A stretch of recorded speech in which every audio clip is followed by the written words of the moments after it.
feel about this person. It's about that feeling. It's about imbibing from the people around you. And it could be someone you admire on television, it could be someone in your class.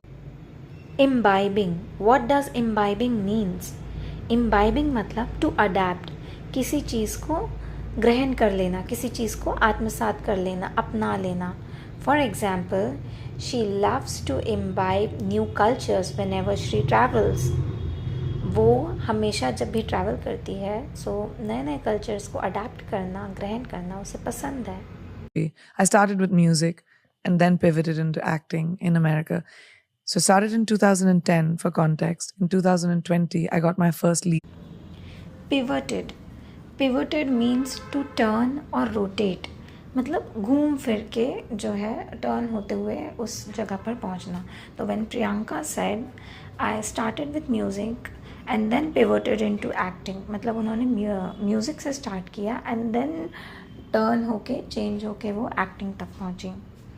Not really been able to bifurcate into pop music or pop culture when it comes to music. It's still very niche. So I was really a big fan of Niche. What is the meaning of niche? Niche means an activity or a role which is particularly suited a particular interested group. मतलब किसी limited लोगों तक ही उस चीज़ का interest होना.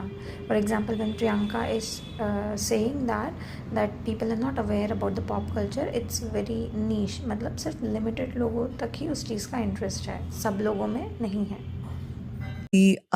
in India monopolized by Bollywood when it comes to music so much. For now. I hope so. I hope so. Monopolize means किसी एक ही person का किसी एक चीज़ पे कंप्लीट राइट होना. For example when Priyanka is saying music industry is monopolised by Bollywood, which means जब भी म्यूज़िक की बात आती है तो हमें एक ही नाम पता है Bollywood.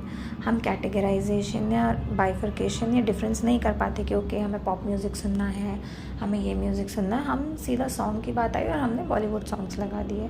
So this is monopoly. So this is all for today, guys. We have learned few words from the podcast of Priyanka Chopra. I hope you liked it.